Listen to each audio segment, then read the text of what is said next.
അടുത്ത മാസം അവസാനത്തിനു മുൻപ് ലോക്സഭാ തെരഞ്ഞെടുപ്പിനുള്ള സ്ഥാനാർത്ഥികളെ നിശ്ചയിക്കണമെന്ന കോൺഗ്രസ് ഹൈക്കമാൻഡ് നിർദ്ദേശമുണ്ടെങ്കിലും യുഡിഎഫിലെ സീറ്റ് വിഭജനം തർക്കത്തിലേക്കാണ് പോകുന്നത്.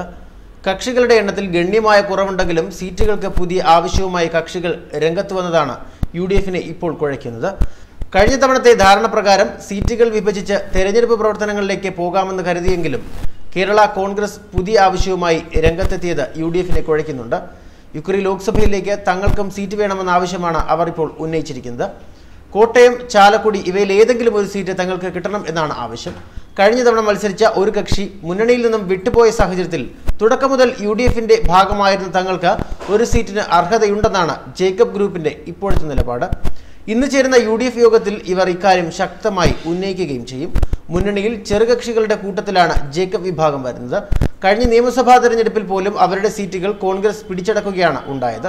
എന്നാൽ അതേ നിലയിൽ ഇക്കുറി ജേക്കബ് ഗ്രൂപ്പ് എന്നല്ല, ഒരു കക്ഷിയെയും അവഗണിക്കാൻ കോൺഗ്രസിന് കഴിയില്ല. ഇപ്പോൾ തന്നെ യുഡിഎഫ് ദുർബലമാണ്. ഇതിൽ ഇനിയൊരു കക്ഷി കൂടി എന്തെങ്കിലും കടുത്ത നിലപാട് സ്വീകരിച്ചാൽ അത് കോൺഗ്രസിന് താങ്ങാൻ പോലുമാകില്ല. മാത്രമല്ല, ജനാധിപത്യപരമായും എല്ലാ കക്ഷികളെയും തുല്യമായി പരിഗണിക്കുന്നതുമായ മുന്നണിയാണെന്ന കോൺഗ്രസിന്റെ വാദവും ഇതോടെ പൊളിയുകയാണ്. മാത്രമല്ല, ജനാധിപത്യപരവും എല്ലാ കക്ഷികളെയും തുല്യമായി പരിഗണിക്കുന്നതുമായ മുന്നണിയാണെന്ന കോൺഗ്രസിന്റെ വാദവും അതോടെ പൊളിയും. അതുകൊണ്ട് ഇന്നത്തെ സാഹചര്യത്തിൽ ജേക്കബ് ഗ്രൂപ്പിനെ അങ്ങനെ പുറംകാലുകൊണ്ട് തള്ളിക്കളയാൻ കഴിയില്ല. ഇടുക്കി, എറണാകുളം ജില്ലകളിലെ ചില കേന്ദ്രങ്ങളിൽ, പ്രത്യേകിച്ചും എറണാകുളം ജില്ലയിൽ ജേക്കബ് ഗ്രൂപ്പിന് നല്ല സ്വാധീനമുണ്ട്. ആ സ്വാധീനം കോൺഗ്രസിന് ഇക്കുറി അനിവാര്യമാണ്. അതുകൊണ്ടാണ് എറണാകുളം ജില്ലയിലെ തങ്ങളുടെ ശക്തി കേന്ദ്രങ്ങളിൽ ചിലതുകൂടി വരുന്ന ചാലക്കുടി സീറ്റിന് അവർ പിടിമുറുക്കുന്നത്.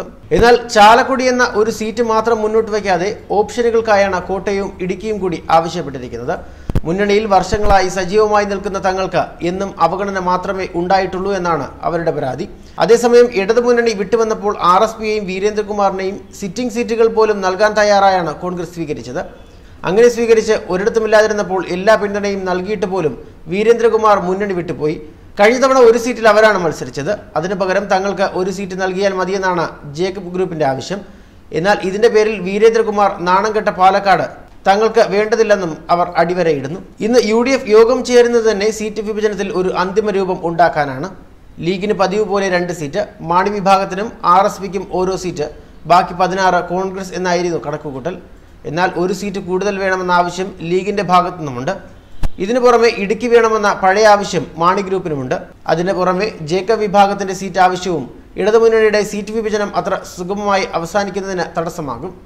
ഉഭയകക്ഷി ചർച്ചകളും മറ്റും നടത്തിയാൽ മാത്രമേ രമ്യമായി പ്രശ്നപരിഹാരം സാധ്യമാവുകയുള്ളൂ. ഇന്ന് ചർച്ചകൾ തുടങ്ങിവെച്ച ഈ മാസം അവസാനത്തിനുള്ളിൽ തന്നെ പൂർത്തിയാക്കാനായിരിക്കും നീക്കം. ആവശ്യങ്ങൾ പലതുണ്ടെങ്കിലും ഇതൊന്നും പരിഗണിക്കാനാകില്ല എന്ന നിലപാടിൽ കോൺഗ്രസും രംഗത്തുണ്ട്. ന്യൂസ് ഡെസ്ക്, മലയാളി വാർത്ത.